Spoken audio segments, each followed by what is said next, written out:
Bring the little brats to die! Come, little children, I'll take thee away into a land of enchantment. Haunting greetings, friends. I am the one that is known as KDOB10, and this is the Week 7 commentary of Dance with the Stars Season 25. This week was the spellbinding Halloween night, and we all know that Halloween, other than Thanksgiving and Christmas, is the most wonderful time of the year for me. There were tricks, there were treats, and there was Sasha Farber with his iconic pranks. Seriously, give that man a trophy for his hard work. The opening number was decent. Mandy Moore could have spiced it up a bit. Get my boy Derek Huff out there, and he'll show you how it's done. But anyway, let's get this haunting review started. Kicking off the spooky night was Victoria and Val. I really loved the graphics at the beginning of the routine. I know it's Halloween and all, but it seemed a little too close to home due to the fact that she nearly died. Just saying. But anywho, I loved how elegant this was. Victoria was poised from start to finish. I loved how she executed her rotations. She extended her arms beautifully. There was so much fluidity. It gives me joy to see her improve more each week. It was a really charming concept, but at the end of the night, I nearly forgot about it. I love watching Victoria, but I feel like she's getting lost in the shuffle. She's not up to par with Lindsay and Jordan, but she's not at the bottom of the bottom like T.O. and Drew. I want to see something that will help her stand out. Otherwise, I think she's probably going to go home in a week or two. I thought Jordan did a great job with this routine, and Lindsay is a beast when she does the Paso Doble. I don't agree with the music style. It's not really my Dr. Pepper. I would say tea, but I freaking hate tea. Here's the thing. Jordan was lacking Paso Doble content. It was more hip-hop than anything else. And yet, here's the judges overlooking it like a bunch of schmucks. I know Lynn is up there in his years, but I know for a damn fact that he's not one for what the kids are doing these days. With what Paso I did see in there, it was sharp and clean. And am I the only one who saw that he got ahead of the music for a split second? I don't know, I may be losing my mind. Great work from Jordan and Lindsay, though. I would just like to see more content in the dance that they're given instead of doing their own thing every now and then. That shtick is starting to get old. Well, it's about fucking time Bette Midler's version of I Put a Spell on You was used on the show. Thank you, Max, for that marvelous introduction.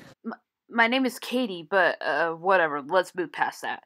The way I saw it, Nikki was either going to wow me, or it was going to be a complete disaster. And guess what? It was a complete disaster. There were little high kicks from her. She was just standing and posing. I was honestly confused on whether I liked it or despised it. I'm still confused! There was no point to the routine if you weren't going to dress like the Sanderson sisters. That is what the majority of the demographic was expecting. Honestly, it was just disappointing. I didn't see what a knockout version of Starbucks had anything to do with the song. Good God, this was just abysmal. This week, we finally got to see who Vanessa is when Nick isn't in the same perimeter as her. I mean, she really did try with her Paso Doble, but she didn't bring anything new to the table. She was stiff in a couple of sections, and the way that she held her skirt made me think of Carson Kressley and his moves like Jagger Cha-Cha. She was stumbling. She tried to be fierce when she was in the middle, but it just was provocative. She lost control, mainly. In all seriousness, I was looking forward to Max creating a Halloween routine, but this was just poorly done. It was a mess from start to finish. I really don't consider T.O.'s tango as Halloween material. Like, the song choice is what I'm meaning. And I swear, Cheryl already danced to this before with Drew Carey. Deja vu much, ABC? I want to believe in T.O., but I don't know how much longer he's going to be on here. He moves in some dances, and in others, he just poses and lets Cheryl do all the work. By the way, what was he supposed to be? A vampire Steve Urkel? At this rate, I'm just over with analyzing T.O. and Cheryl's lackluster routines. It's not worth it if they don't even put in much effort. Let's move on to Lindsay and Mark. As reported over the weekend, Lindsay sustained a rib injury with possible separation. I was really nervous and hoping for the best in everything. Sincerely, can we just applaud Lindsay Sterling for braving herself out there and actually dance the Paso Doble? That takes guts, and she has the strength and determination to get through anything. Now, I've been obsessed with Roundtable Rivals since I first heard it, and when I found out that this was the song Lindsay and Mark were going to dance to this week, I lost my marbles. You take the poetic symphonies from Lindsay's work and you mix it up with the crazy of Mark's vision of whatever he plans on doing for a Paso Doble. My god, this was beyond anything I could ever dream for Mark. You have the concept of the arrangement, you have him and Lindsay as sugar skulls. It was amazing, yet terrifying to watch. You were watching Lindsay with every step she took.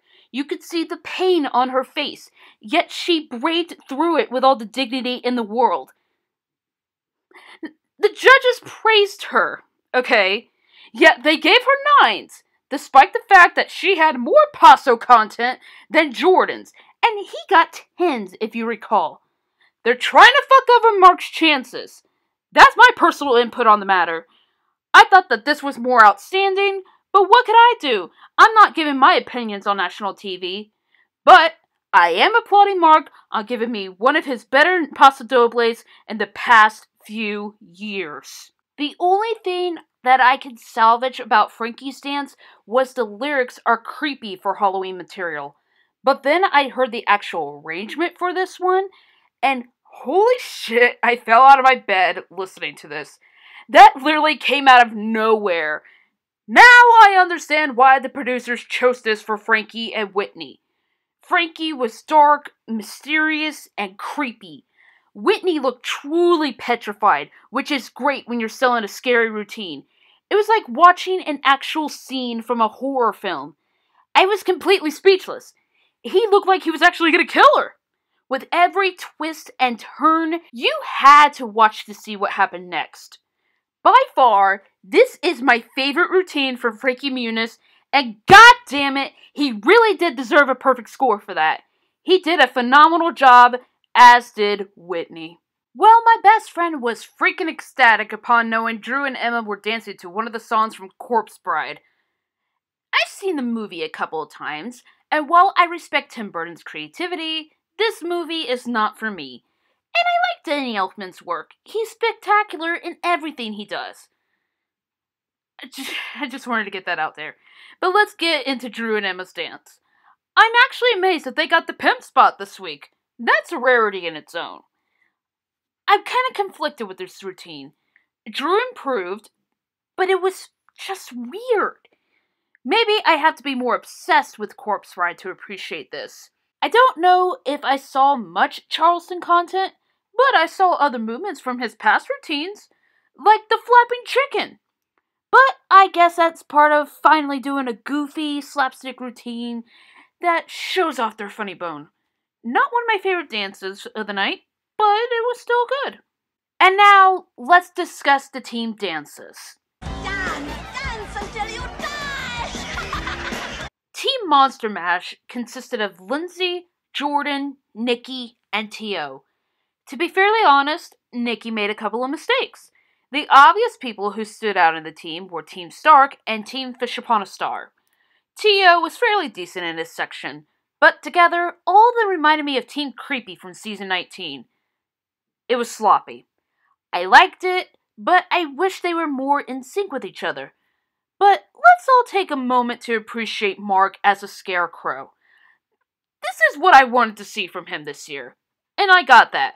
So, thank you, Mr. Ballas, for stepping it up a notch. This dance could have been better, you guys. Wow, just bad. Team Phantom of the Ballroom consisted of Frankie, Victoria, Vanessa, and Drew. I thought everyone did spectacular, but really, the real MVP of the team was Frankie. He was more noticeable than the others. Really, are you sure he wasn't more the team captain than Drew? But given his nature as an actor, he knows how to make things work in his favor and for everyone around him. I love that guy. If you want my honest opinion in who I thought was the weakest link in the group, I thought it was Vanessa. She stumbled, and she looked like she was struggling to keep up with the rest of the group. It's pretty bad when I thought Drew did better than Vanessa in general. Victoria did pretty well, and I loved her lines. This was more solid than the other team. That's no secret. A job well done from this team. Just amazing. Well, it was between the future Mrs. John Cena and Mrs. Nick Lachey. And surprisingly, they were both eliminated this week. Let's start with Nikki. Nikki was doomed to fail in the judges' eyes from the very beginning. She was more than just a sultry sex symbol. That's what it seemed they were playing her out to be for most of her journey on the show. She was more than that, and she was more than just being engaged to John Cena. She was underscored each week, and it just looked like the producers wanted to get rid of her.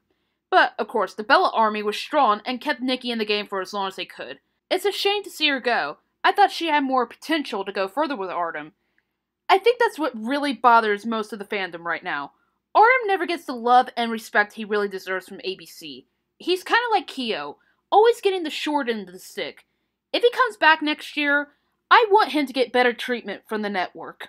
Is it too much to ask? From being known as the wife of Nick Lachey to the obvious drama with Max, most of the general public didn't like Vanessa. I thought she was alright for the most part, but from week 3 to the time that they were voted off, you could tell Vanessa and Max just gave up on working out as partners and tried to make each dance work. It was just forced, and it wasn't fooling anybody in the end. On the bright side, there's no more married couple bullshit. I don't have to deal with either Lachey's anymore, and I can enjoy the rest of the season without cringing. Max, seriously dude, focus on the family you created with PETA. I think your choreography for the last 3 seasons has pretty much screamed that you're just over this show. He wasn't given 100%, and that's what cost him and Vanessa their chances in advancing. Finally, everybody, I get to use this joke. And I've been saving it in case Vanessa got eliminated.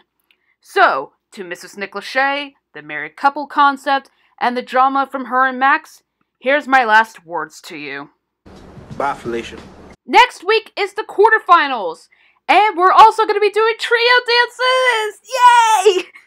For some reason, though, they're bringing back past contestants to dance with some of the remaining couples. I just read that Alfonso Ribeiro is joining Team Franny Pack, and I am so excited for this. Whitney and Alfonso reunited on the dance floor. This is going to be fantastic. I'm not going to spoil the rest of the list for you guys. You can find that on either website that you choose. I just hope everyone does well next week. So sound off in the comments below! What did you guys think of this year's Halloween special? Who are your favorites? Which team did you like better? What are your thoughts on the surprising double elimination? If you guys enjoyed this week's video, give it a thumbs up! And if you're new to my channel and you want to see more of me in the future, hit the subscribe button and hit the bell icon to be alerted when I upload new content. Normally, this is the part where I bid you goodbye for next week, but I'll let Bette Miller do it for me.